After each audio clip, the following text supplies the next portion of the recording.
Okay, dear students, Assalamu alaikum. I am Dr. Salma Abdul Sattar, Assistant Professor in Political Science, JT Arts Science Commerce College for Women, Malegaon. Today, I am here to give presentation on Vishaka Guideline 1997 and Sexual Harassment Act 2013. दो चीज़ों पे बात करने वाली हूँ students में। एक विशाखा जो एक्ट बना, गाइडलाइंस क्या हैं, 1997 में क्या ऐसा इंसिडेंट हुआ था कि जिसकी वजह से जो है ये सारी चीज़ें जो है लाई गई। दूसरा जो है sexual harassment act, sexual harassment के बारे में आज हम बात करेंगे। और आप लोगों से बात करने में मुझे कुछ इस तरह का प्रॉब्लम नहीं आएगा, because you all are adult students. 18 साल के हो गए सब लोग, 18 के हो गए ना, तो खुल के बातें कर सकते हैं ना, हाँ कि नहीं? अब कुछ लोग इतना क्या मुंह पैक कर लिए रे, जरा दिखने दो ना, मेरे को ऐसे लगेगा कि कुछ बोल रही हूँ, एनर्जी आती रहेगी। हाँ, तो थोड़ा सा जो है दिखने दो ना।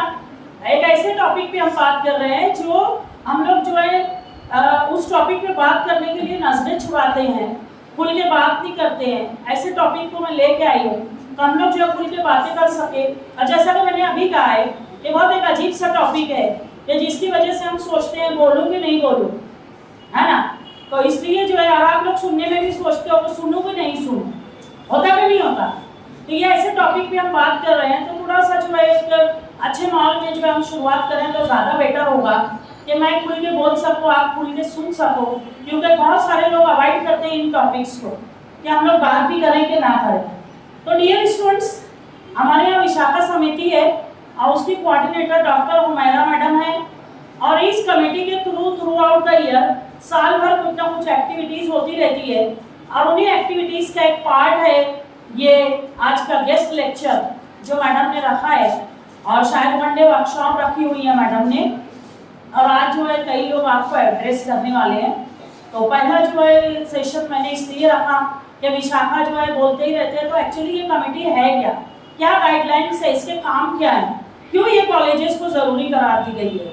तो ऐसे में जो है हम देखेंगे कि ये कमेटी क्यों बनी, इसके जो है तो मकसद क्या है, ये क्यों काम कर रही है, क्यों औरतों के लिए काम कर रही है, ये हम जैसी औरतों के लिए ये काम क्यों कर रही है, एक्टिव क्यों है। तो 1997 में ये कमेटी एक्टिव हुई, और इसके पीछे जो है एक बहुत बड़ा हिस्टोरिकल इवेंट हुआ, एक माइलस्टोन है in the history of Vishakha समिति और विशाखा गाइडलाइन।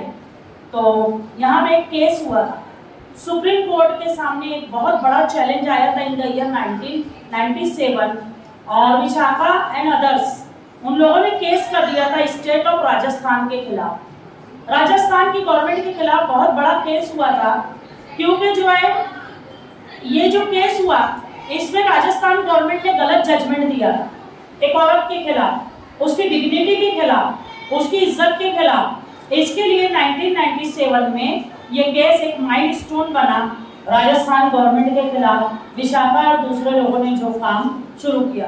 तो सबसे पहले मैं आपको बताना चाहूंगी स्टूडेंट्स कि हिस्टोरिकल बैकग्राउंड क्या है, क्या ऐसा हुआ था कि पूरे हिंदुस्तान में चीख पुकार मच गई, क्या ऐसे इंसिडेंट था कि जिसकी वजह से पूरा हिंदुस्तान जो है खड़ा हुआ एक ऐसी लेडी के लिए कि जिसने डेयरिंग की थी, अपना जो एक खौल था उससे बाहर निकल के कुछ करने की।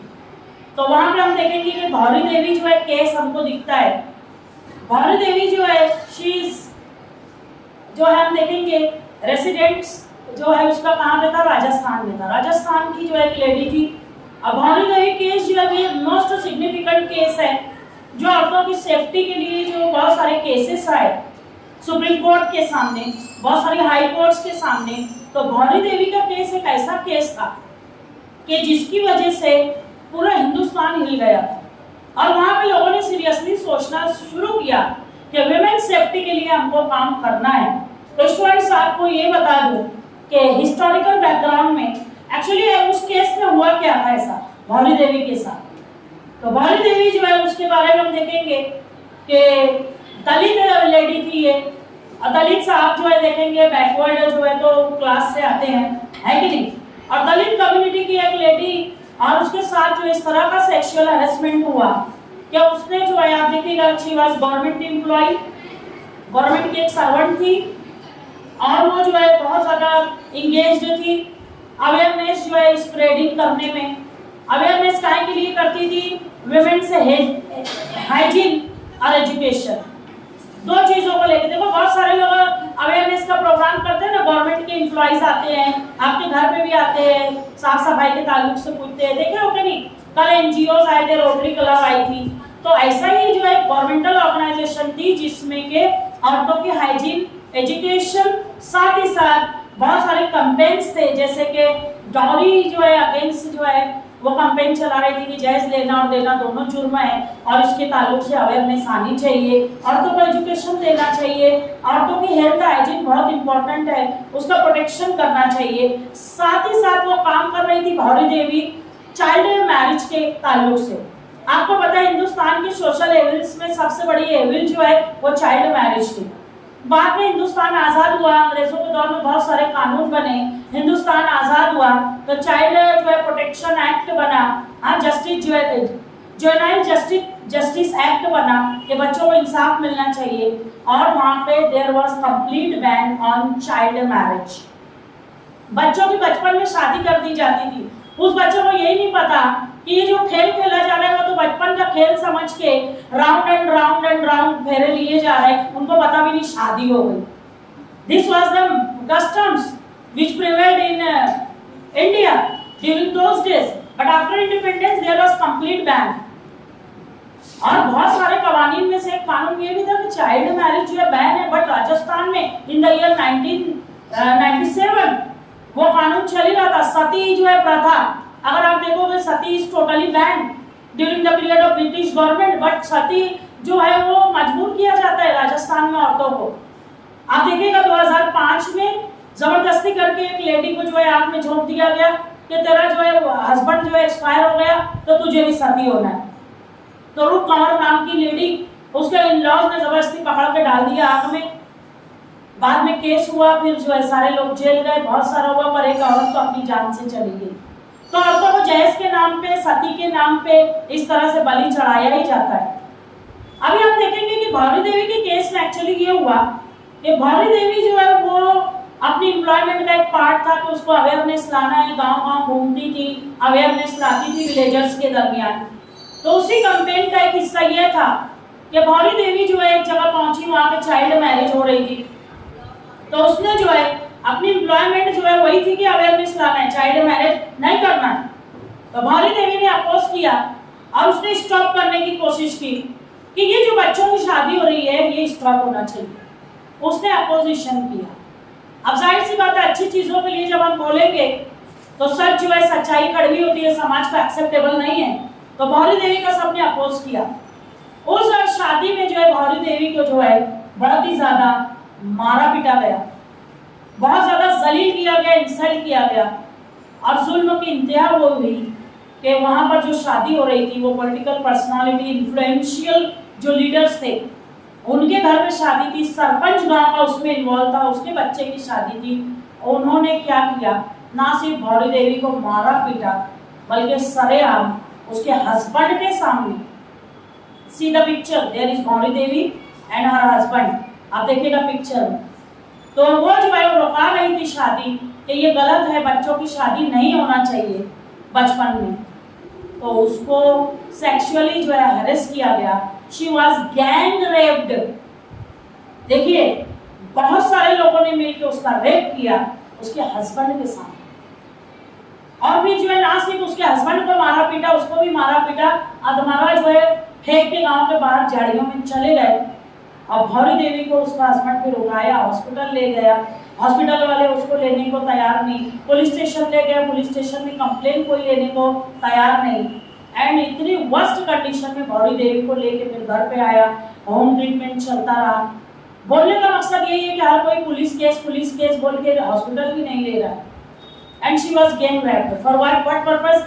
वो जो एक अच्छी चीज को वो मना कर रही थी कि भाई चाइल्ड मैरिज नहीं होनी चाहिए, और एक अच्छी जो है कस्टम को बढ़ावा देना कि भाई जब तक एडल्ट ना हो जाए बच्चे, 18 साल कंप्लीट ना हो तब तक इनकी शादियां नहीं होनी चाहिए। लड़की जो है तो 18 साल, लड़का कितना 21 साल, तभी शादी जो है करो। पर जो है उसको इस तरह से जो है जलील किया गया और जो है रोड पे छोड़ दिया गया। अब हम देखेंगे कि गौरी देवी जो है तो उसने क्या किया, चुप नहीं बैठी। जिस तरह से गलत होता है औरत के साथ वो खामोश हो जाती है। बहुत सारी दलित जो है वुमेन आज भी इसी हिंदुस्तान में रेप कर दिया जाता है उनको, मैरिड वुमेन है और वो जो है रेप हो जाता है, वो कुछ कंप्लेन ही नहीं करती है, बिकॉज उनको मालूम है कंप्लेन करेंगे होगा कुछ नहीं। जबकि औरतों ने आवाज उठाना चाहिए, उसके साथ कुछ गलत हो रहा है उसमें खड़े होना चाहिए। पर दलित वुमेन जो है आज भी एक्सप्लॉइट हो रही है। मैं तो दलित वुमेन की बात कर रही हूँ। आज वुमेन इंडिया में प्रोटेक्टेड है ही नहीं। क्राइम रेट अगेंस्ट वुमेन जो है it is increasing day by day, वो बढ़ता ही जा रहा है, वो खत्म होने का नाम ही नहीं ले रहा है। तो गौरी देवी जो है वो बैठी नहीं खामोश। जब वो इस लायक हो गई कि वो खुद के पैरों पे खड़े हो सके, उसकी तबीयत थोड़ी ठीक हुई, उसने रैली और जुलूस निकालना शुरू किया और उसने बोला किसी कीमत पे मुझे मंजूर नहीं, मेरे साथ इनजस्टिस हुआ है, मैंने एक अच्छी चीज के लिए जो है तो मना किया, अब मुझे गैंग रेप किया गया तो मैं छोड़ूंगी नहीं। ये जो कुछ भी समाज के झूठे ठेकेदार हैं, बहुत बाअसर लोग होंगे, बहुत पॉलिटिशियन होंगे, मैं इनको छोड़ूंगी नहीं। और फिर उसने जो है उनके खिलाफ जो है काम करना शुरू किया। तो अभी हम देखेंगे कि गौरी देवी बार बार जा रही थी, लगातार जा रही थी, उसका केस लिया नहीं जा रहा था। और रेप केसेस में ऐसा होता है कि 24 आवर्स के इन बिटवीन वो केस रजिस्टर होना ही चाहिए और उसका केस जो है कोर्ट में पेश करना ही चाहिए। आप देखो गौरी देवी के साथ ऐसा हुआ कि उसको जो है 52 आवर्स जो है वो लगा दिया गया, 52 घंटा उसकी कंप्लेन ही नहीं ली जा रही। तो ऐसे में जो है गौरी देवी ने सोचा कि मेरे को जो है जब तक जस्टिस नहीं मिलेगा मैं खामोश नहीं बैठूंगी। अब मुझे जलील किया गया पूरे गांव के सामने, मेरे हस्बैंड के सामने, और मेरी इज्जत असमत जो है तार तार कर दी गई, मैं नहीं छोड़ूंगी। और उसने हिम्मत नहीं लाई। गौरी देवी ने जो है बार बार जो है वो धरना देके जुलूस निकाल के अपनी कंप्लेन की, तो 52 आवर्स में कंप्लेन ली गई। कंप्लेन लेने के बाद जो है राजस्थान हाई कोर्ट में जो है केस चला और राजस्थान हाई कोर्ट ने जजमेंट दिया। सुनिएगा जजमेंट, कि how can it would be possible कि एक औरत को गैंग रेप किया जाए, वो भी उसके हस्बैंड के सामने। तो रेप हो रहा था तो बोले उसका हस्बैंड क्या कर रहा है। अभी आप बोलिए, फिल्मों में आपने इस तरह के शॉट्स देखे होंगे कि वो हस्बैंड को चार तरफ से 4 लोग पकड़े हुए, क्या करेगा वो? बात समझ रहे हो? दुनिया में कोई भी गैरत वाला अगर कोई मर्द होगा, अगर कोई औरत के साथ जुल्म हो रहा है, वो खड़ा होएगा। सेक्सुअली हैरेस किया जा रहा था उसको, अब वो तो उसका हस्बैंड था, तो क्या रोकेगा नहीं क्या वो? तो कोर्ट ने सवाल किया कि हस्बैंड क्या कर रहा था। It is highly possible husband is there and she was gang raped. और एक औरत को गैंग रेप किया ही नहीं जा सकता, नहीं हुआ है। और कोर्ट ने जो जजमेंट दिया और उन्होंने कहा कि भाई ठीक है, इन्होंने इसके साथ मारपीट की है, थोड़ा जो है जुर्म हो गया है, मामूली सी सजा देकर वो 5 लोग जिन्होंने गैंग रेप किया था छोड़ दिया। अब बोलो एक औरत को जो है क्या फील आए?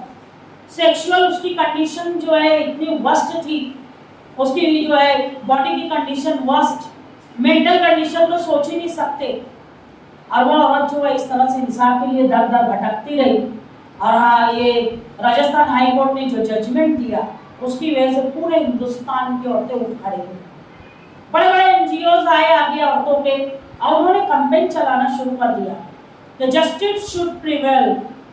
अब होना ही चाहिए, जस्टिस मिलना चाहिए उसको, गौरी देवी को। और फिर पूरे हिंदुस्तान में जो है एक ऐसा चला क्योंकि गौरी देवी जहाँ काम करती थी अपने एम्प्लॉयर के पास भी गई कि मेरे को जस्टिस के लिए मेरा साथ दो, तो उसने कहा it is your business not mine, मैं क्यों जो है तुम्हारा साथ दूं। तो उसका एम्प्लॉयर जो उसका मालिक था, जिसके ऑफिसर के अंडर में वो काम कर रही थी, उसने भी साथ नहीं दिया। वर्क प्लेस पे लोगों ने साथ नहीं दिया। पर गौरी देवी अकेली इंसाफ की लड़ाई लड़ती रही, आगे बढ़ती रही और फिर पूरा हिंदुस्तान एक वक्त आया उसके साथ आ गया।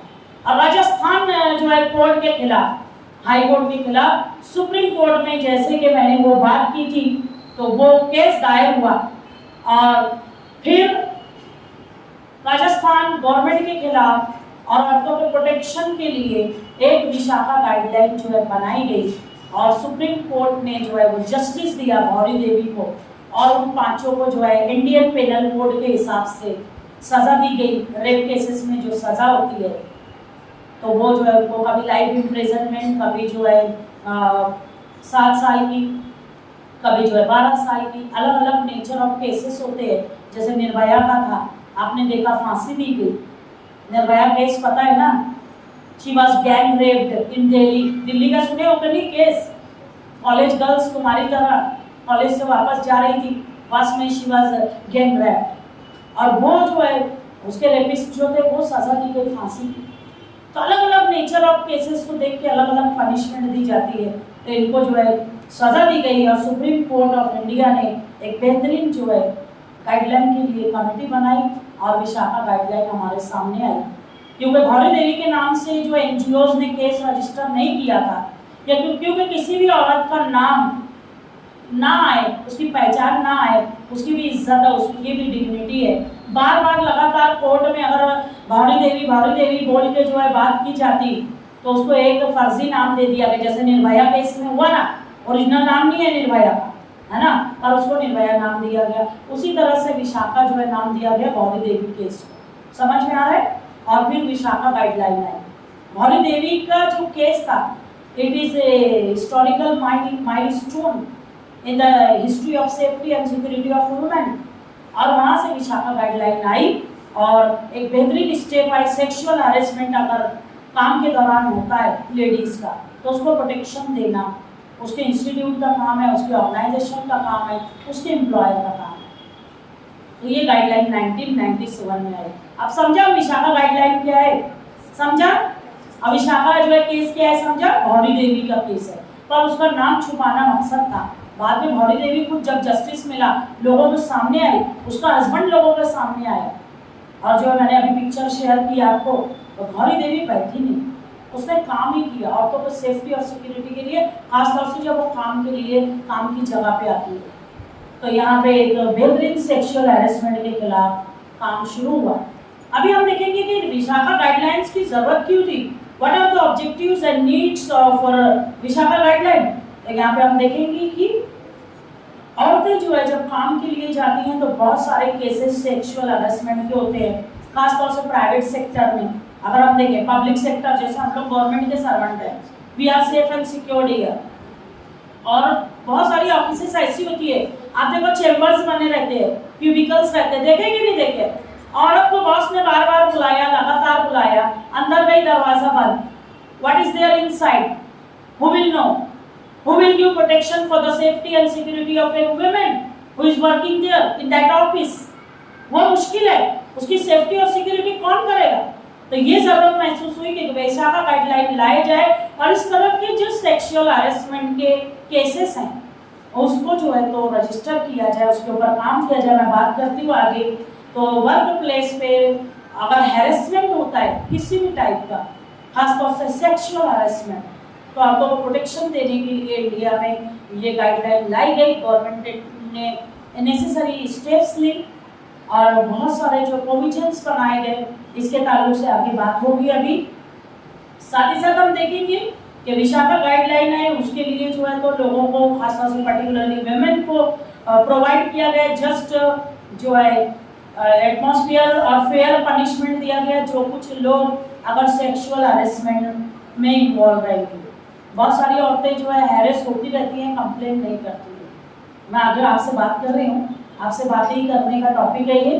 तो ये जो है तो विशाखा गाइडलाइन है कि अगर सेक्सुअली हैरेसिंग अगर कोई वुमेन होती है तो उनको एडवांटेज मिल सके, वो अपनी कंप्लेन कर सके, और इसके लिए हमारे यहाँ विशाखा कमेटी है, और दोनों मैडम लोग जो है, जैसा तो मैंने अभी बोला था, वो मेरा मैडम उसकी कोऑर्डिनेटर है, और पिंकी मैडम भी जो है उनके साथ काम करती है, women safety and development cell की वो कोऑर्डिनेटर है, और दोनों इसलिए मिलजुल के काम कर रही हैं यहाँ पे। अभी हम देखेंगे कि सेक्सुअल हैरेसमेंट में जो विक्टिम है उसको सपोर्ट मिलना बहुत जरूरी है। जैसे भावी देवी के केस में हुआ था, उसको सपोर्ट मिला था किसी का नहीं, साइकोलॉजिकली वो टोटली गॉन कंडीशन में थी।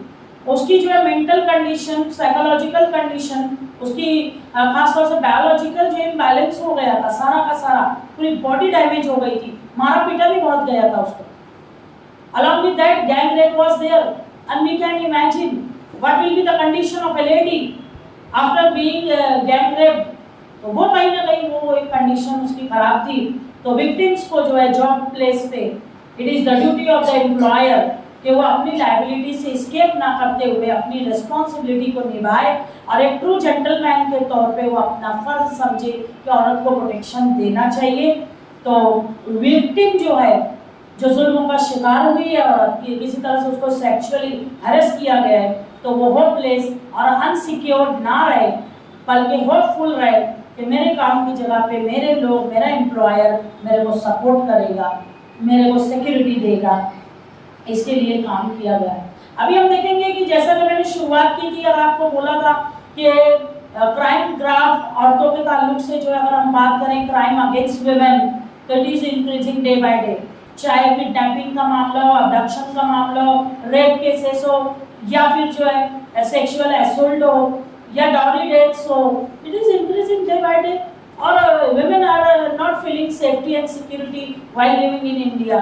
तो यहाँ पे भी वही बात की जा रही है कि अराउंड वर्ल्ड जो थे उनके लिए वर्क प्लेसेस पे खास तौर से कोई एक्ट नहीं था जब तक भौनी देवी का केस नहीं आया 1997 में। सुप्रीम कोर्ट में विशाखा समिति बनाई गई, विशाखा गाइडलाइन बनाई गई, तब तक औरतों को प्रोटेक्शन के लिए कुछ नहीं था। सिर्फ इंडियन पिनल कोड में एक तो था कि भाई औरतों को इस तरह से अगर जुल्म किया गया तो उनको प्रोटेक्शन और सेफ्टी मिलेगी। तो 1997 में ये गाइडलाइन आई for giving safety and security to women at work place. और हम देखेंगे honourable Supreme Court of India, उन्होंने बहुत सारी गाइडलाइन इशू की। विशाखा जो केस है आप देखिएगा, यहाँ पर भी 1997 का स्टेट ऑफ राजस्थान के खिलाफ बहुत हिस्टोरिकल जजमेंट दिया था सुप्रीम कोर्ट ऑफ इंडिया ने, और वहाँ पे बहुत सारे फीचर्स है। सबसे पहले तो यही आया डेफिनेशन ऑफ सेक्सुअल हरेसमेंट। देखिए सेक्सुअल हरेसमेंट की डेफिनेशन दी गई विशाखा गाइडलाइन में कि क्या ऐसी चीजें हैं जो कि अमाउंट जो है की जाएगी कि सेक्सुअली हैरेस किया गया, क्या ऐसी चीजें हैं। तो सबसे पहले जो है अनवांटेड सेक्सुअल डिटर्मिनेशन, जो है तो डायरेक्टली हो कि इनडायरेक्टली हो। अगर किसी को नहीं सुनना है तो प्लीज जा सकते हो, बिकॉज जो है आप 18 साल के हो, मैं भी बात कर रही हूँ खुल के, आपको भी खुल के सुनना है, क्योंकि ये टॉपिक ऐसा है कि हम फ्रेंड सर्कल में भी डिस्कस नहीं करते हैं, हम फैमिली के साथ भी डिस्कस नहीं करते हैं। तो अगर इस तरह से अवेयरनेस का प्रोग्राम रखा गया तो आपको अवेयर होना है। आपके साथ अल्लाह ना करे कुछ इस तरह का हो कि आपको जो है कोई टच भी कर सके, है कि नहीं। We feel safety and security under our burqa. जो बुर्का है उसमें हमको सेफ्टी सिक्योरिटी बिल्कुल लगती है, ये अल्लाह का एहसान है कि हम पर्दे की चीज़ है, पर्दे में है। पर वो जो है हम देखेंगे कि जो पर्दे में नहीं है तो क्या वो सेफ और सिक्योर नहीं है? यस ऑफ कोर्स है। Vishakha guideline is there. और जो है हम उनको देखेंगे कि अगर वो पर्दा नहीं भी कर रही है तो ये इस तरह का जो है गाइडलाइन उनके लिए भी है कि वो अपने आप को सेफ और सिक्योर महसूस करें, या आपके लिए भी है। तो प्लीज अगर किसी को ऑब्जेक्शन है तो बाहर जा सकते हो, नहीं तो फिर पिक्चर्स अभी ऐसी आएंगी, फिर बोलोगे कि मैडम ये क्या बात कर रही है। बिकॉज हम खुल के बात करने को तैयार नहीं है, तो हम काम क्या करेंगे, अवेयरनेस क्या करेंगे। जाना चाहते हो कोई बाहर, जाना चाहते हो तो जा सकते हो, यू हैव फ्रीडम। नहीं वो मैं इसलिए बोल रही मैडम, जो है एक बार प्रॉब्लम आया था, मैं बताऊंगी आपको बाद में, तो बोलूं फिर बातें करूं खुल के, चलेगा? ओके। अभी you can see in the picture eight work place क्या जो है तो इस तरह का जो एटमॉस्फेयर, वी आर वेरी, अल्लाह का शुक्र है, वी आर वेरी सेफ, है कि नहीं। आप सेफ हो, मैं सेफ हूँ, हम सब सेफ है। But so far as big cities are concern, cosmopolitan cities are concern, corporate world is there. हमने अब भी बोला, बॉस ने बार बार चैम्बर में बुलाया, अंदर गए दरवाजा बंद, अंदर क्या है, नोबडी कैन सी, है कि नहीं। तो वहां पे हम देखेंगे कि इस तरह के इंसिडेंट जो है होते ही हैं। इट इज वेरी कॉमन कि कहीं पे भी टच कर देना औरत की बॉडी को, कहीं पर भी जो है किसी भी तरह से जो है धक्का दे देना, गलत नजरों से देख लेना। आप देखिएगा कि क्या क्या चीजें कि जो सेक्सुअल हरेसमेंट में अमाउंट होती हैं। तो unwelcome conduct of sexual nature, औरत की बॉडी को टच कर दिया गया, किस है तो नवैयत से, बिना उसकी मर्जी के, बिना उसकी परमिशन के। देखो, being a woman it is our right. क्या राइट है? Right to body. हमारी राइट है हमारी बॉडी के ऊपर। Nobody can touch even our hand, body तो बहुत दूर की बात है, और टच किए तो हाथ तोड़ देंगे उसका आराम से। इतनी डेयरिंग रखो। बात समझ रहे हो क्या? गलती से धक्का भी लग जाता है, हमको कितना ऑकवर्ड फील होता है गर्दी में। अगर कहीं किसी जेंट्स का धक्का लग गया, क्या करते हैं आपको? अरे अंधे है का, दिखता नहीं का, बोलते कि नहीं बोलते? ऐसी डेयरिंग रखो, चुप नहीं रहना है।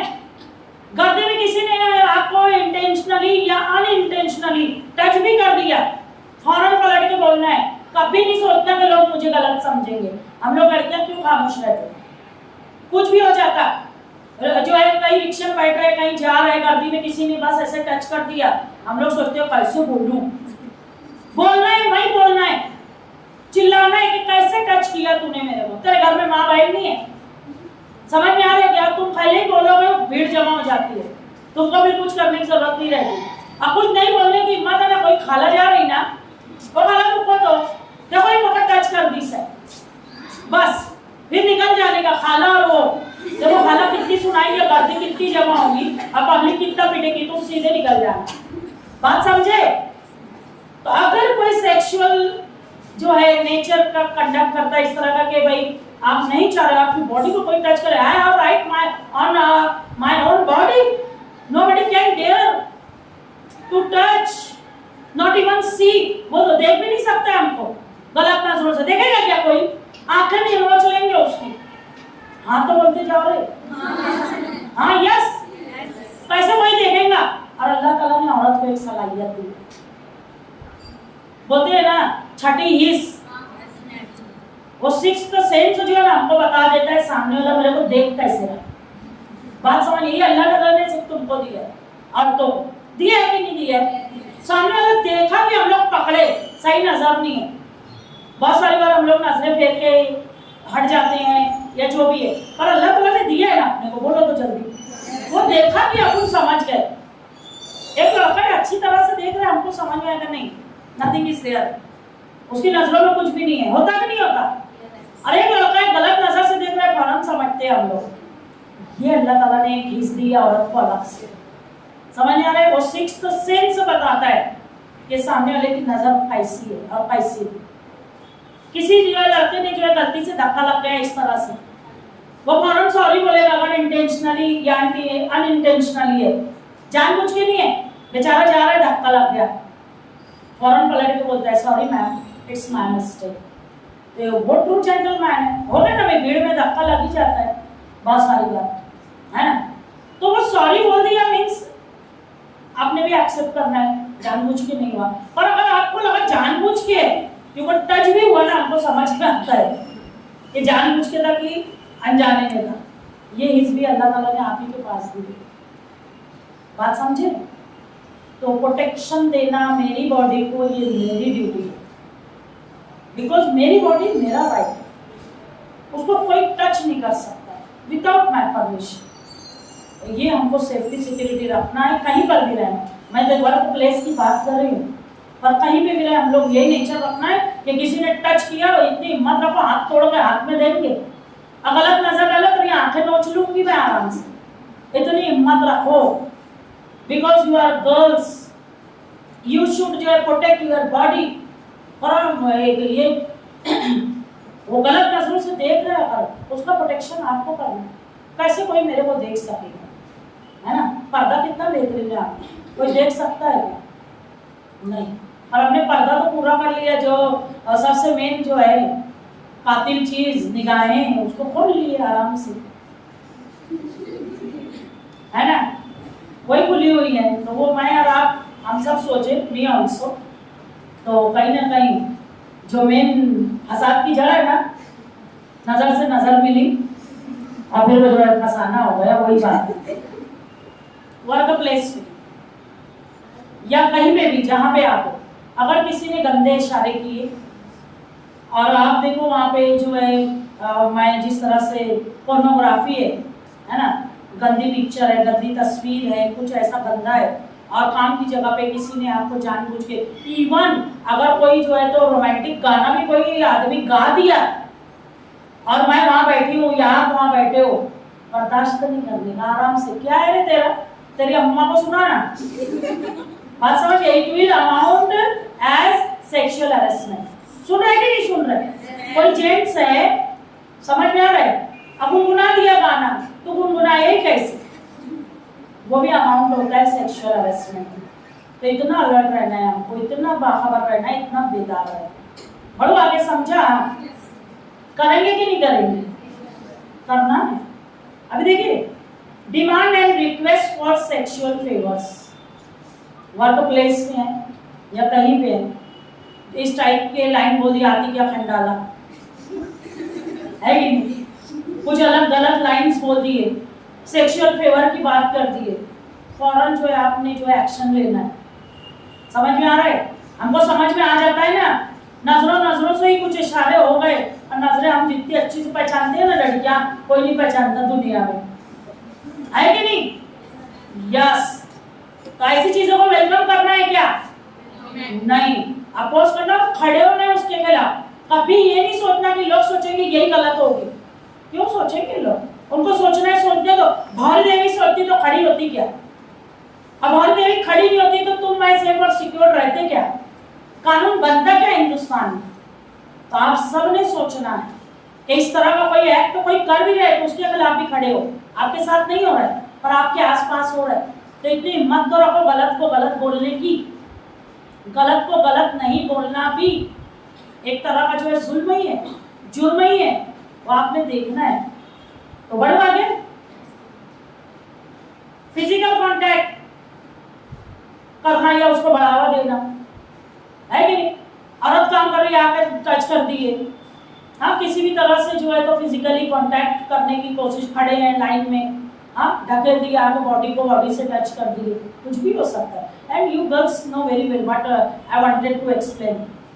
तो फिजिकली टच जो है नहीं कर सकते, फिजिकल कांटेक्ट नहीं कर सकते, चाहे काम की जगह हो, चाहे सोसाइटी हो, कहीं भी हो, आप फौरन उसके खिलाफ कंप्लेन कर सकते हो। अब मैंने वही जो एक फंडा बताया ना, रोकने का, एक खाला को रोकने का कोई जा रही हो या कोई आदमी जा रहा है रोक के, ये देखिए भाई साहब, ये मेरे को जो है धक्का दिए, ये टच किए, फिर लोग कितना पीटेंगे लोगों रोड पे, उसकी शक्ल नहीं है तो दिखेगी, और कितने दिन तक उठ नहीं पाएंगा वो। पब्लिक मारती है, कभी देखे हो किसी को मारते? कभी देखे हो मारते? इस मैटर में नहीं रहे, कोई भी मैटर में देखे पब्लिक को मारते किस बुरी तरह से, लात से, हाथ से, जैसे चाहते हैं वैसे, बीच में जो उसका कचुमारी निकलता है, क्योंकि मारते रहते, दो चार देखते मार रहे, नाक मारने लगते, बाद में कुछ काय मारा था ये मालेगांव में ऐसे ही होता है। समझ में आ रहे थे? पहले मार लेंगे, बाद में पूछेंगे काय मारत रहे, तो दो दिन बताएंगे अब लड़की छेड़े रहा। समझ में आ रहा है क्या? तो इतनी हेल्प के लिए लोग जगह जगह खड़े हैं, पुलिस डिपार्टमेंट है, कोर्ट है, लॉज है, बहुत सारी ऐसी समितियां हैं, आप कांटेक्ट तो कीजिए, फिर देखिए आपको जो है जस्टिस मिलेगा ही मिलेगा। अभी देखिए, मेकिंग सेक्सुअली कलर्ड रिमार्क्स। अभी जो है क्या है, कोई लेडी जो है काम की जगह पे आई है, उसके ऊपर रिमार्क पास करना, है ना? ठीक है, जो है कोई जेंट्स जो है बोल रहे हैं कि भाई जो है madam you are looking very beautiful, ये ड्रेस आप पे अच्छा लग रहा है, अच्छे उसमें बोले, है कि नहीं? तो ठीक लगता, अच्छा है भाई बोला। अभी किसी ने आके बोला वाह, और वो नजर उसकी जो हम लोग पहचान लेते ना, you are looking very beautiful, वो फौरन समझ में आता तू क्या बोल रहा है भाई, जब तेरी अम्मा को बोल। समझ में आ रहा है क्या? यानी आपकी जो है सेक्सुअल रिमार्क्स देना आपकी ब्यूटी के ऊपर, आपकी बॉडी के ऊपर, है कि नहीं? और जो एक मैंने लाइन अच्छी पढ़ी थी, मैंने शायद वो स्लाइड नहीं सेलेक्ट की, मैं सुबह अभी सब बनाई हूँ, तो डोंट सी माई लिपस्टिक, क्या उसमें बोल रहा है? Don't see my lipstick, because lipstick, तो वो जो है बोल रही है what I am saying that is very important, don't see on my lipstick, मेरे लिपस्टिक पे मत जा जो तुझे अट्रैक्ट कर रही है मेरी तरह, मैं क्या बोल रही हूँ वो ध्यान से सुन। बात समझ रहे हो? समझ रहे हो बात को? तो मेरे जो है लहजा जो है ना वो तलवार की तरह तेज है कि नहीं? तलवार की नोक से ज्यादा नोकीला मेरा लहजा है, उसको ध्यान दे। मेरे लिपस्टिक पे क्या जाता है? समझ में आ रहा है? बड़ी अच्छी लाइन थी, मैंने स्लाइड में वो सेलेक्ट करना भूल गई शायद। तो देखिएगा कि अगर इस तरह का रिमार्क काम की जगह पे 2-3 है तो जेंट्स खड़े हो गए, अब कोई जा रही है, देख तो कैसी दिख रही है, क्या आइटम है, सुन लिया, अगर क्या करेंगे? खुश होंगे? नहीं, किसी कीमत नहीं। हम लोग इस्लाम की शहजादियां हैं, और प्रिंसेस ऑफ योर फादर है कि नहीं, और उसको ऐसे हम लोग कैसे हैं, प्राइसलेस हैं, हम लोग इतने अनमोल है ना, कोई कीमत लगा ही नहीं सकता, वर्थलेस, प्राइसलेस, इतनी कीमती जो है शहजादियां हैं। तो उसको ऐसा वैसा कोई अलग अलग बोल देगा कि क्या आइटम है, क्या माल जा रहा है कि नहीं? रुकेंगे कि नहीं रुकेंगे? हाँ तो बोलो, बोला कैसे है तू? और फिर लगा देने का 2-3 लोग वहां कोई होंगे, देख इसको निपट लो। आप लोग डरते हो कंप्लेन करने से, किसी को बताने से, घर में से तो पहले डरते, और डरा घर पे बात पहुंच गई तो स्कूल बंद कर देंगे, कॉलेज बंद कर देंगे, यही डर से किसी को ही नहीं बताते। एक लड़का गली में आ रहा है, जा रहा है, छेड़ रहा है, बताते ही नहीं आप। अरे बोलने का छेड़ रहा है वो, लव बर्ड रहते ना, सब खड़बड़ाते रहते, लफंगे परिंदे, एक कुछ आई थी फिल्म, मुझे नाम याद आ गया। तो वो उनको रोकना है आपने। आज किसी की माँ बहन को छेड़ रहे ना, उनकी माँ बहन कोई और छेड़ रहा होगा, ये भूल जाता हो, तो उसको सबक सिखाना है कि जब तेरी माँ बहन को भी कोई छेड़ रहा होगा, उसको तो संभाल, बाद में देख लेगा किसी की माँ बहन को। तो आप लोग डरते हो लड़कियों, डरो मत। हमारे जैसे लोग हैं, बहुत सारे NGOs हैं, हमको आप बोल सकते हो, हम आपका नाम आए बगैर, भौरवी देवी का नाम आया क्या उधर? नहीं, दूसरे नाम से केस फाइल हुआ था और उसको जस्टिस मिला। आपके लिए हम लोग रास्ता निकालेंगे, आप बताइए तो सही कि मैडम ये छेड़ रहा है, मुझे ये तकलीफ है, मुझे कॉलेज में जो है कोई जेंट्स परेशान कर रहा है। यहाँ भी बहुत सारे जेंट्स हैं, है कि नहीं? आप बोल सकते हो कि वो सर जो है वो गलत नज़र से देखे, या वो प्यून गलत नज़र डाला, या वो क्लर्क है गलत नज़र डाला। आप बोलिए, बेशक आपका नाम आए बगैर हम काम करेंगे आपके लिए, for your safety and security. तो आप भी है तो वर्क प्लेस पे यू आर ऑल्सो गर्ल्स। और ये जो है हम देखेंगे कि इस तरह का रिमार्क भी आपको कोई जो है तो नहीं कर सकता है। अभी आप कहीं जा रहे हैं, सीढ़ियों पे जा रहे हैं, आपके मोमेंट को कोई ब्लॉक कर दिया कि ऊपर चढ़ने नहीं दे रहे, बीच में रोक दे, बीच में कुछ नहीं दिखता ना कहीं से। बहुत सारे अपनी सीढ़ियाँ तो अच्छी बनी है, बहुत सारी जगह पे ऐसे जाके ऐसे जाओ ना जब, तो बीच में एक आता है रास्ता, सीढ़ियों पे वहाँ रोक दिए, आपको किसी गलत इंटेंशन से टच कर रहा है या आपके करीब आने की कोशिश कर रहा है, तो ब्लॉकिंग मोमेंट भी अगर है, या आप कहीं कुर्सी बैठे हैं, यहाँ से निकलना है, आप यहाँ खड़े हो गए, जगह ही नहीं है, इधर से निकल नहीं सकती, अब रोक दिए। ऐसे ब्लॉकिंग मोमेंट भी अगर आपके साथ हो रहे हैं, कोई जेंट्स कर रहा है, they will also amount for as sexual harassment. आपने अपनी सेफ्टी सिक्योरिटी करना है, करेंगे कि नहीं करेंगे? ऐसी सिचुएशन है भागने का नहीं। आप देखो बहुत सारी एग्जांपल्स आपके सामने, कर्नाटका में जो कुछ अभी हुआ, सिचुएशन कौन थी, क्या था, ये मुसलमान थी, वो हिंदू थे, वो क्या बोल रहे थे, ये क्या बोल रहे थे, दैट इज नॉट इम्पोर्टेंट। वो जय श्री राम बोल रहे थे कि ये अल्लाह अकबर बोल रही थी, that is not important. Important thing is she was fighting for her right. तो आपको भी खड़े होना है, you should fight your right. Being a Muslim, ठीक है, you follow your religion, you follow the Shariat laws first. जब जब कायदा जो है तोड़ेंगे तब तक नुकसान होगा, तो कायदे में रहोगे तो फायदे में रहोगे। तो आपके जो लॉज हैं इतने कंप्लीट है कि आपको जो प्रोटेक्शन और सेफ्टी की बात करते हैं, तो आप अपना शरीयत लॉज को फॉलो कीजिए। जहाँ भी आप अपनी बाउंड्री क्रॉस करोगे, accident will take place, accident होगा। तो आपकी मर्यादा है, एक लिमिट है। माँ बाप भरोसा करके यहाँ भेजे तो यहीं रहो, यहाँ से निकलो तो सीधे घर जाओ, ना कि इस तरह के इंसिडेंट में इन्वॉल्व होना है कि होटल में जा रहे हैं, लड़कों से मिल रहे हैं, गिफ्ट ले रहे हैं, गिफ्ट दे रहे हैं, दिस इज नॉट फेयर।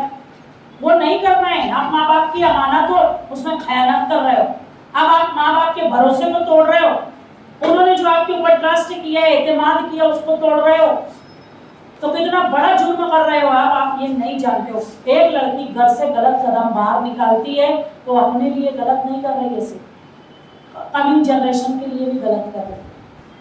अपना मालेगांव में छोटा सा मालेगांव है, कोई चीज, कोई बात, कोई चीज छुपती नहीं।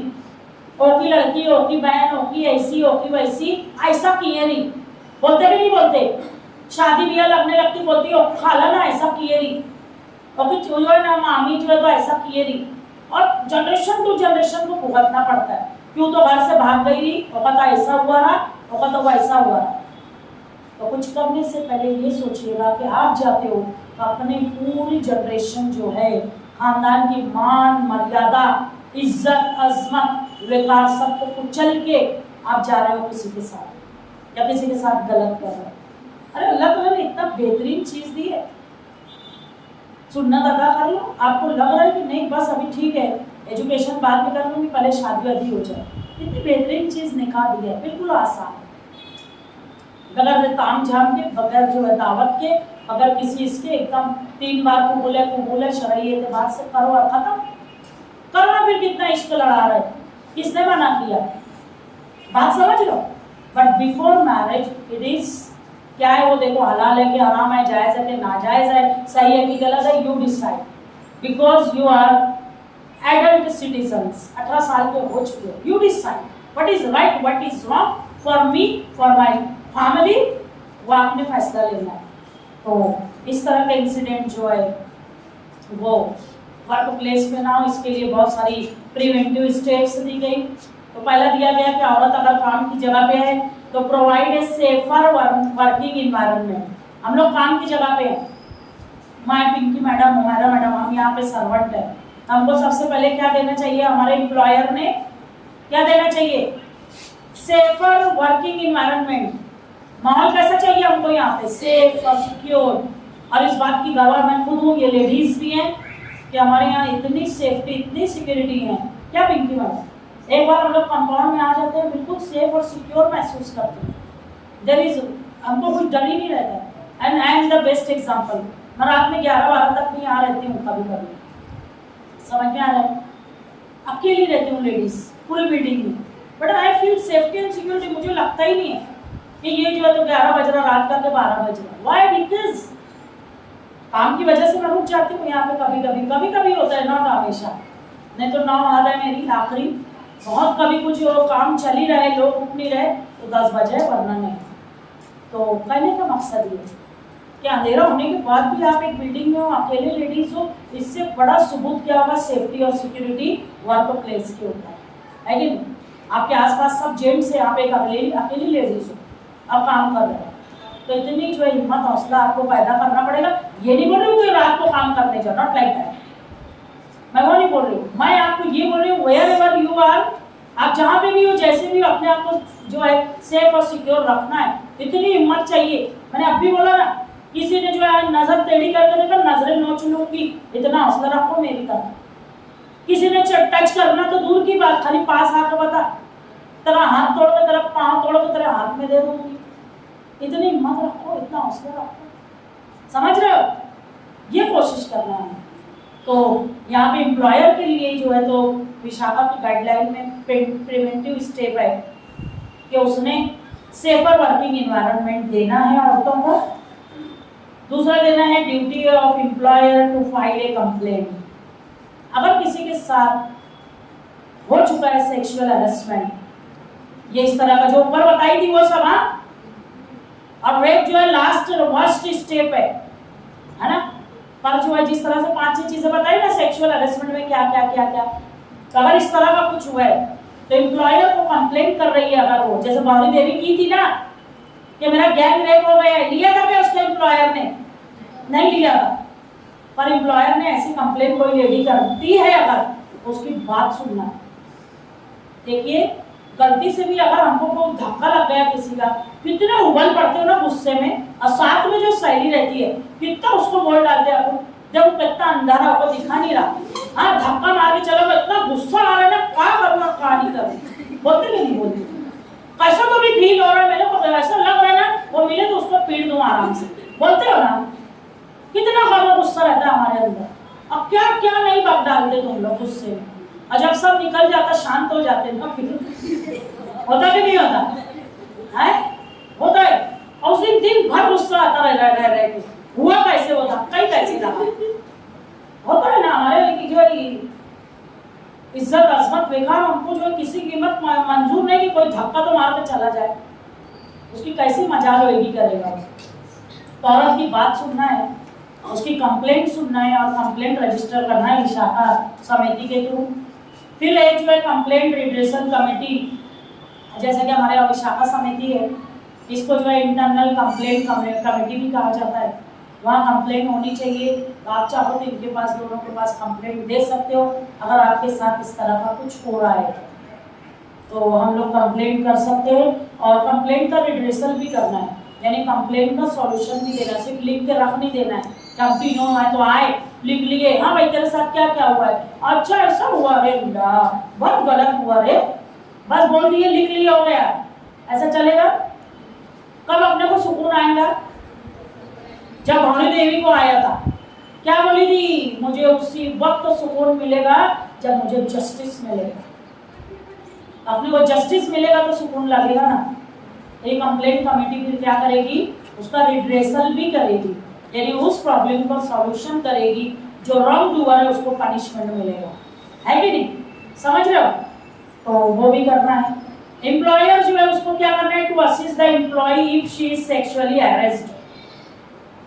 वही अपनी कंडीशन जो तुम्हारी बताई, कुछ गलत हो गया, मेंटल कंडीशन कैसी रहती, गॉन, मेरे साथ ऐसा कैसे हो गया, किसी ने कैसे मुझे धक्का दे दिया, किसी ने कैसे मुझे टच कर दिया, किसी ने गलत जो है जुमले बोले ही क्यों? होता है ना, गली के कोने में कुछ खड़े रहते आवारा, आवाजें लगाते ना, कितना गुस्सा आता उस वक्त कि इतने गंदे लहजे बोले ही क्यों, गंदी बात बोले ही क्यों। बहुत सारी बार बाजू में से हंडा लेके निकल जाते, बोल के कुछ तो चले जाते, ऐसा भी देखा है मैंने। खासतौर से स्कूल की छुट्टी हुई उस वक्त तो बहुत होता है, और अपन सुन के चुप रह जाते है कि चुप नहीं रहने। वही भी ये अवेयरनेस प्रोग्राम इसीलिए, ये चुप नहीं रहना है। उसका गाड़ी नंबर नोट करो, गाड़ी नंबर से मिल जाता बंदा बराबर, इतनी तो हिम्मत लो। हाँ तो जो है बोलने का वालेकुम अस्सलाम, लेकिन तेरी अम्मा को मेरा सलाम बोल। बात समझ गए? सलाम किए ठीक है ना, सलामती भेजे, तुम भी जो है दिल में बोलो, उनको मत बोलो, नहीं तो एक बार वो जो है तो वेलकम किए तो बार बार करेंगे वो। सुने कि नहीं सुने? वो सलामती भेजा है ना, दुआ ही दी है, ठीक है, दिल में दुआ दे दो, अल्लाह इसको समझ दे। समझ रहे क्या? अल्लाह इसको समझ दे, ये मेरे पे सलामती भेजा, मैं भी दिल में भेज देती हूँ, पर जोर से नहीं बोलना, क्योंकि लड़की हंसी तो फंसी, ये समझ लो। नहीं तो उसने कुछ बोला, अपन शर्मा को हंस रहे, बोलेंगे गई ये काम से गई, ये ऐसा नको करने का। वेलकम कर रहे हो आप, इनडायरेक्टली इट इज वेलकम, कि वो कुछ भी बोलेगा यू आर एक्सेप्टिंग। समझे क्या? पलट के खड़े होना है आपने और देखना है। तो यहाँ पर जो है तो अगर किसी एम्प्लॉई के साथ कुछ गलत हुआ है तो उसको साथ में काम कर रहे हैं वो लोगों ने भी मॉरल सपोर्ट देना है, साइकोलॉजिकल सपोर्ट देना है, साथ ही साथ जो है उसके एम्प्लॉयर ने भी जो है उसको सपोर्ट करना चाहिए। अब एम्प्लॉयर की ड्यूटी क्या है? एम्प्लॉयर की ड्यूटी है कि स्प्रेड अवेयरनेस। अभी हम लोग अवेयरनेस प्रोग्राम ले रहे हैं ना तुम लोग का, क्यों अवेयर कर रहे हैं तुमको कि कुछ भी गलत हमारे साथ होता है तो हमको गलत हो रहा है ये तो समझे पहले। बात समझ लो, गलत चीज को गलत समझना भी जरूरी है ना। वैसे माशाल्लाह बहुत समझदार है हमारे बच्चे, और गलत कभी ना जो है बर्दाश्त करेंगे और ना होने देंगे किसी के साथ। बस रहे 5 मिनट है, उचा मत 5 मिनट। तो यहाँ पर हम देखेंगे कि अवेयरनेस प्रोग्राम जो है रखना है एम्प्लॉयर्स ने अपने एम्प्लॉयज के लिए, कि सेक्सुअल हैरेसमेंट की ट्रेनिंग देना है कि आपको जो है अगर कुछ असॉल्ट होता है तो एक ट्रेनिंग करने वाले पिंकी मैडम शायद है ना, प्रैक्टिकल ट्रेनिंग बच्चों की सेक्सुअल हैरेसमेंट के लिए। तो वो आपको उस वक्त बताया जाएगा कि आपकी तरफ कोई आ रहा है तो क्या क्या ट्रिक है तो यूज करना है। वो अगला एक सेशन में उस वक्त मैं भी बोलूंगी, मैं भी आपको ट्रेन करूंगी, चलेगा ना? आओगे ना? बहुत बेहतरीन एक तो ट्रेनिंग देके छोटी छोटी टिप्स दूंगी और आप बराबर फॉलो करना और देखना रिजल्ट बेहतरीन रहेगा, है ना? तो वो जो है करना एम्प्लॉयर का काम है। ये गवर्नमेंट की भी ड्यूटी है कि ये जो गाइडलाइन है विशाखा गाइडलाइन उसको वाइडन करे, उसका स्कोप वाइडन करे। एक बहुत बड़ा जो है कैंपेन चली थी #MeToo, यानी तुम्हारे साथ तो गलत हो रहा है, मेरे साथ भी कभी गलत हुआ था। तो MeToo कैंपेन जब चली तो उसमें बड़े बड़े फिल्म स्टार्स, हीरोइंस आगे आए, सोशल वर्कर्स आगे आए, रिपोर्टर्स, जर्नलिस्ट आगे आए बिजनेस टाइकून्स आ गए, लेडीज, हाँ सब, और सब ने आके अपनी लाइफ का कुछ ना कुछ इंसिडेंट शेयर किया था कि मेरे साथ कभी तो भी ऐसा हुआ था, किसी ने मुझे छेड़ा था, किसी ने मुझे सेक्सुअली असॉल्ट किया था, और सब खुल के बोलने लगे। ये कैंपेन बहुत बेहतरीन थी, पिंकी मैडम को याद आ रहा होगा कि उस वक्त ये कैंपेन चली थी और सारे लोग खुल के बोल रहे थे, ओपनली बोल रहे थे। तो मैं भी एक इंसिडेंट जो है वो शेयर करना चाहूँगी मेरे साथ का मी टू कैंपेन में। अगर इस तरह का हमारे साथ हुआ है तो हमने क्या किया था, इतनी डेयरिंग आनी चाहिए कि हमारे साथ कुछ गलत हुआ हम बोलने की हिम्मत रखें, बताइए, लोगों को अवेयर कर कीजिए। मेरे साथ एक इंसिडेंट हुआ था पिंकी मैडम, ऐसा हुआ था कि एक बार जो है रात में ही मैं जो है तो जा रही थी, मेरा रात में ही वापसी रहती है घर की तरफ। हमारा घर गोल्डन नगर में है और सरदार नगर का जो कब्रस्तान का बारीक रास्ता, उधर से मेरा रिक्शा जाता है। मैं रिक्शा में जा रही हूँ, मेरी आदत है हमेशा से, आप भी आदत बनाइए, मेरा रिक्शा वाला अगर नहीं आया है दूसरे रिक्शे पे जा रही हूँ, एक ही रिक्शा वाला है, 10 साल से वही है और आगे 10 साल तक भी वही रहेगा इंशाल्लाह। तो वो जो है रिक्शा वाला कभी बाय चांस नहीं आता है तो मुझे दूसरा रिक्शा बुलाना पड़ता है। दूसरे रिक्शे पे बैठ के मैं जा रही थी, अचानक बैठला कैसे हुआ, मेरी आदत है जो वो बोल दूँ, रिक्शे का नंबर नोट करती हूँ, मेरी आदत है, नहीं फोटो खींचूंगी तो निगाहों से फोटो खींचूंगी नंबर क्या है, वो रिक्शा वाले को पता भी नहीं लगता है। और फिर रिक्शा में भी बैठे हैं, अगर हम सुनसान रास्ते से जा रहे हैं है ना, तो घर में पहले इन्फॉर्म करना है मैं रिक्शा में बैठ चुकी हूँ, फला फला रिक्शा नंबर है, मैं आ रही हूँ। किसको हमने संकेत दे दिया, इशारा किसको दिया, रिक्शा वाले को, भैया ठीक से चला, तेरा नंबर गया। हाँ, करना है हमने अपनी सेफ्टी सिक्योरिटी, बताऊंगी मैं सब तुम लोग को जब मैं एक सेशन लूंगी। तो वहां पे क्या, मैं 5 मिनट में वाइंड अप करूँ, गेस्ट आ चुके हैं। तो वो रास्ते से मैं जा रही थी, अभी समझे ना आप लोग, कब्रस्तान का वो बारीक वाला रास्ता गोल्डन नगर की तरफ जाता है। अचानक बीचों बीच में आधे रास्ते में जाकर रिक्शा बिगड़ गया। रिक्शा वाला बहुत बनाया वो बना नहीं, तो बोला सॉरी मैडम, अब आपको दूसरा रिक्शा करना पड़ेगा। बेचारा मुझसे पैसा भी नहीं लिया, मैं दे रही थी, बोले नहीं जान दो। बहुत देर तक उसने ट्राई किया कि कोई रिक्शा दिख जाए, नहीं दिखा। एक होंडे वाला कहीं दूर से देख रहा था, मैंने भी देखा कहाँ था वो, कि वो पूरी रोड सुनसान थी और रात में 10 बज रहा था, पूरा सुनसान था। वो रास्ता बहुत सुनसान रहता है, कभी नहीं जाना आपके लिए उस रास्ते से। तो आज से जो है तो 10 साल पहले की बात है ना, मेरे साथ जो इंसिडेंट हुआ वो बता रही हूँ। तो मैं जो है खड़ी रही 5 मिनट, फिर रिक्शा वाले बोला भैया जाने दो, यहाँ से मैं बैग फूट जाती हूँ, देखती हूँ क्या है ना। अब मैं मोबाइल निकाल के सोची मेरे हस्बैंड को फोन कर ही दूँ, और उतने में ही मेरा जो फोन लग ही रहा था, उतने में होने वाला आया और बस बोल रहा है वो, चल छोड़ दो मैं तोके।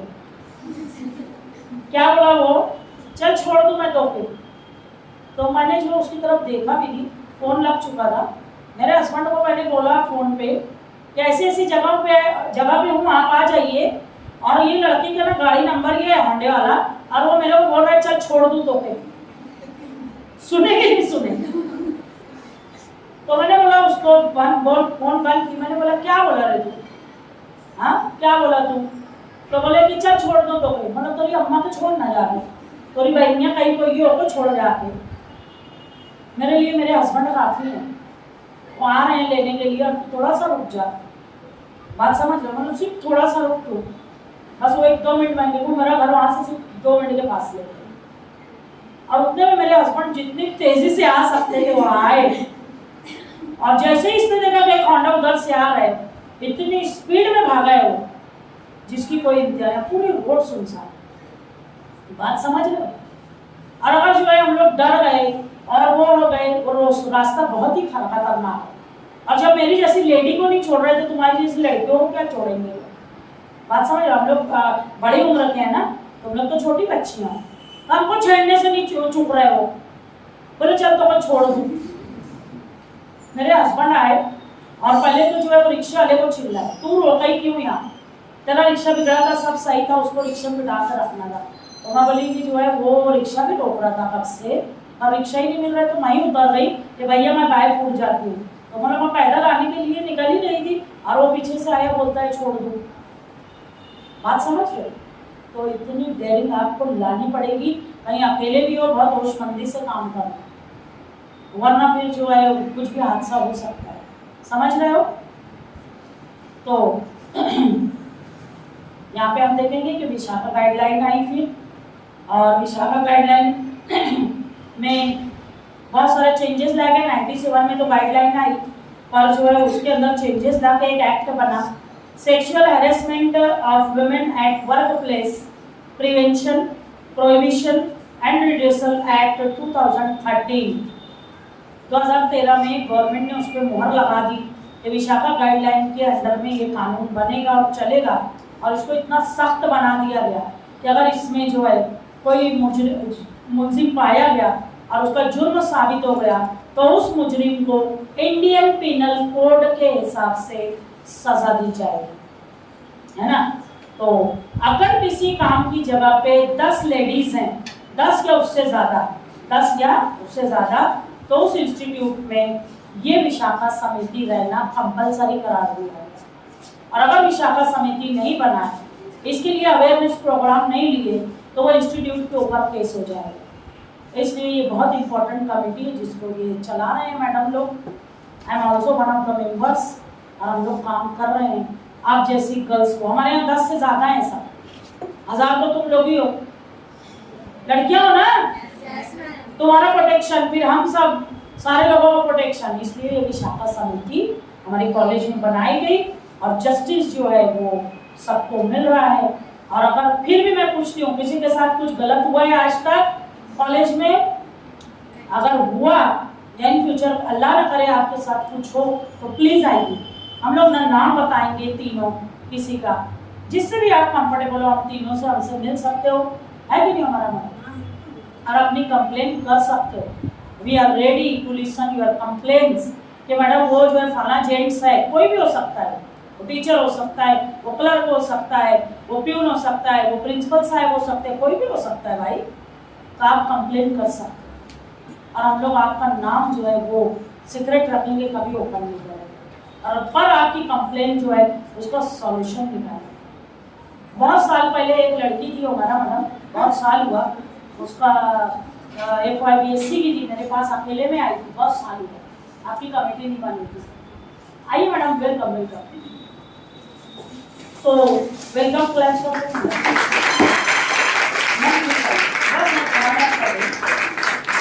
तो बेटे प्लीज से जाओ। एक बच्ची आई थी मेरे पास और उसने कंप्लेन की थी, तो एक हमारे यहाँ जेंट्स की कंप्लेन थी, वो बोले मैडम वो मेरे को देखते रहता। बोला ऐसा है क्या? फिर मैंने उसकी पूरी बात सुनी, वो जो गम गुस्सा था निकाल ली, सब हो गया। फिर मैंने बोला कल से जो है अगर तेरे को ऐसा कुछ दिखा तो मुझे बता। मैंने सॉल्यूशन निकाल के दिया, समझ में आ रहा है क्या? उस बंदे को बुलाया, तेरे खिलाफ केस रजिस्टर करूंगी मैं, वो लड़की के नाम से नहीं, मेरे नाम से, कि ये आदमी ऐसा करता है एक लड़की के साथ। ऐसा कर सकते हैं? आप नहीं उठ रहे हो जस्टिस मांगने के लिए, हम उठेंगे। मैडम जैसे NGOs उठेंगे, मैडम भी जो है NGO जो है चलाती है, इनर व्हील क्लब, बहुत सारे NGOs से जुड़ी हुई हैं, पिंकी मैडम जुड़ी हुई हैं, ऐसे NGOs आगे आएंगे आपके जस्टिस दिलाने के लिए। तो वो लड़की को दूसरे दिन मैंने सॉल्यूशन दिया था, और 3 साल वो यहाँ पढ़ी। आपके बाद में उसके पेरेंट्स बहुत जो है थैंक यू बोले कि आपने हमारी बच्ची का ये प्रॉब्लम सॉल्व किया, बगैर उसका नाम आए हुए। तो आप भी कंप्लेन कर सकते हो, समझ रहे हो? ये बताने का मकसद कि feel free, contact any time, we are available 24/7। यानी क्या मतलब हुआ? हफ्ते के 7 दिन 24 घंटे जब चाहो हमसे कांटेक्ट कर सकते हो। वी आर इजीली अवेलेबल, हम कर सकते हैं आपके प्रॉब्लम का solution. In the last there is a message, stop. Welcome करना है क्या किसी भी चीज को? स्टॉप करना है। क्या स्टॉप करना है? Touch me not, my body my right. कोई टच कर सकता है क्या उसको? No one, not only in this world, in the universe, nobody can dare to touch my body. How can they dare? कर सकते हैं क्या कोई? नजर उठा के देख लो, नजरें नोच लेंगे, मैंने बोला ना, हाथ लगाओगे हाथ तोड़ देंगे, इतना हौसला रखो। सब करना है कि नहीं करना है? ये मैसेज आपके लिए। दूसरा, स्टॉप वायलेंस अगेंस्ट वेमेन, ये समाज के लिए मैसेज। औरतों के खिलाफ जो एक्सप्लॉयटेशन हो रहा है, हैरेसमेंट हो रहा है, वायलेंस के केसेस हो रहे हैं, सेक्सुअली हैरेस किया जा रहा है, सेक्सुअल असॉल्ट हो रहा है, वो सब रुकना चाहिए। This is my message and thank you very much. Have a beautiful and wonderful day. Thank you. कैसा लगा?